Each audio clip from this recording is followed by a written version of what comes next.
So I asked how much cash there is in the safe this morning. I was expecting maybe $75,000. So I was floored when he said he logged in $158,000 the night before. God damn. So when all the cash from the safe was in the bag, I told him I wanted the ATM money also. And he needed to get the head teller to join us because it took both of them to open the back loading bay of the ATM machine. That was a long process, I can tell you that, and it ate up a lot of time. But it turns out there was a lot of cash in that machine. Next, I wanted the preloaded teller drawers, which were in another safe in the vault. The manager was getting a bit nervous by now, and he says, "You already got most of the money. There's only a few thousand in those drawers. You got to go." And I'm like, "That's okay, pal. The faster the better then. Let's get it, huh?" So he goes to the safe. He pulls the cash from each drawer and puts it in the bag. Then I want the night deposit drop box, which also unloads in the vault. So now he's getting exasperated. He's like, "There's only going to be a few $100s in there. It's late, man. You got to go." And even Mike's yelling from outside in the lobby. He's saying, time, to get me out there. And the manager's like, "Hey, listen to your partner, man. But I'm not leaving any money behind. I'm just not. I'm locked in on this." So I get him to open up the deposit box, and he scoops out a few skimpy envelopes and throws them in the bag. Then his patience are gone, and he sarcastically suggests I take all the change also. And I laughed. I appreciate his sense of humor under pressure. I thought he was pretty cool. So I'm like, well, maybe just a roll of quarters, and I grab a roll of quarters from the safe. I mean, hell, that's $25, man. So then Mike and I put the bankers in the conference room, and we headed for the door. But just as we're approaching the glass door to the ATM vestibule, I see a man coming up the short walkway to the ATM entrance. And behind him is a pickup truck that's also pulling up. Apparently, it was two customers coming for the ATM just before the bank opens. So I paused for a split second, and Mike's like, "Go, go." And yeah, he was right. We couldn't wait for these people to finish their business before we left.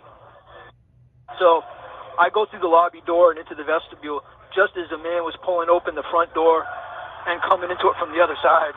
So we're about like 6 or 8 feet apart. And he glances up, and his expression, he's priceless.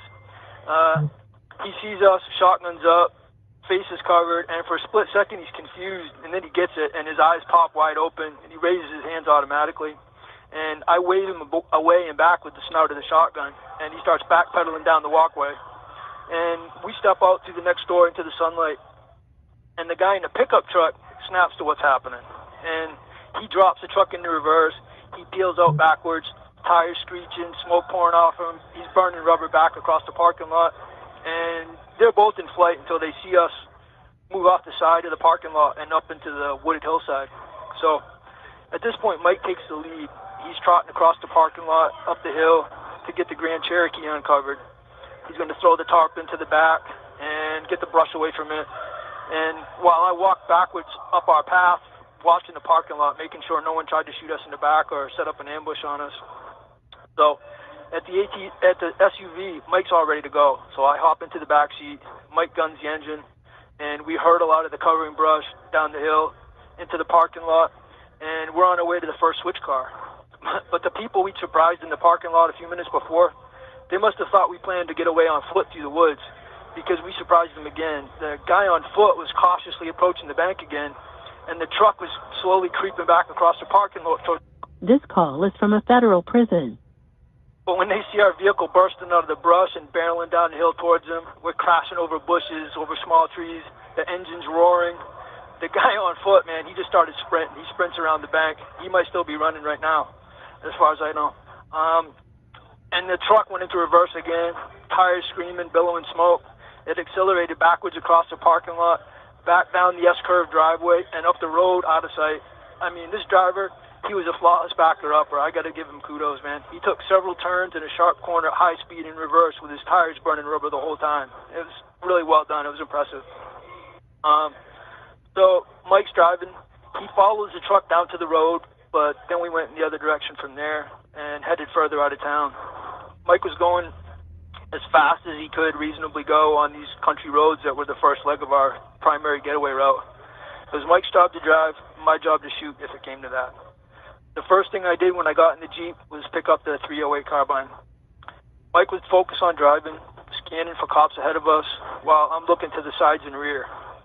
My job is to stop any police car or any other vehicle that takes note of us, stop it from following us and reporting our position. A dozen rounds from that carbine into the engine will stop any vehicle in its tracks. Our first switch car is about 2 minutes away. It's parked behind a secluded, abandoned old house. And we get there with no trouble. All's good. And Mike pulls into the driveway and rolls behind the house. The Dodge Challenger sits where we left it, and we transfer the cash, weapons, and other gear over to it from the Grand Cherokee. Then we take turns stripping off our camouflage clothes while the other keeps watch. And then we're dressed in nice shirts and neckties, which we had on underneath. We're moving fast, economically, wasting no time. All this has been practiced. We throw the camo suits into the Grand Cherokee and double and triple that nothing's been dropped or left behind laying around. And then Mike begins dousing the Grand Cherokee inside and out with gasoline from a 5-gallon container while I keep watch. Then Mike gets into the Challenger, starts it up, moves it away from the SUV, and I pour the rest of the gas on the SUV and on the camo clothes that we had on the floorboards.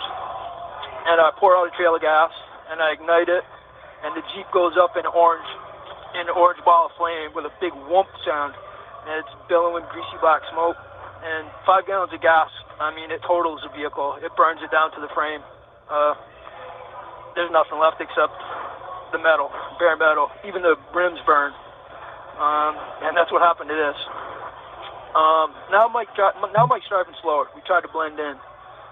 We reported as 2 guys in full camo, driving a dark green Jeep Cherokee, driving a dark green Grand Cherokee. Now we're in a silver gray car. Its windows are tinted, and I'm almost invisible in the back. So it looks like there's only one well-dressed guy in it. At this point, we're all but invisible to the cops on the hunt. And our routes were selected to avoid any likely roadblock sites. We keep scanning for threats. We're not out of danger, but we're quickly getting there. At this point, we do one more switch, moving into the pearl white caddy, and we never see a cop the whole time. It's pretty much over. We get on a highway and make some distance, and then go to our stash spots and drop off the weapons and cash. Then we bring the caddy to its long-term parking spot. It's at an upscale apartment complex, and we switch into my personal car, and it's done. That was it. That was the heist. It was a success.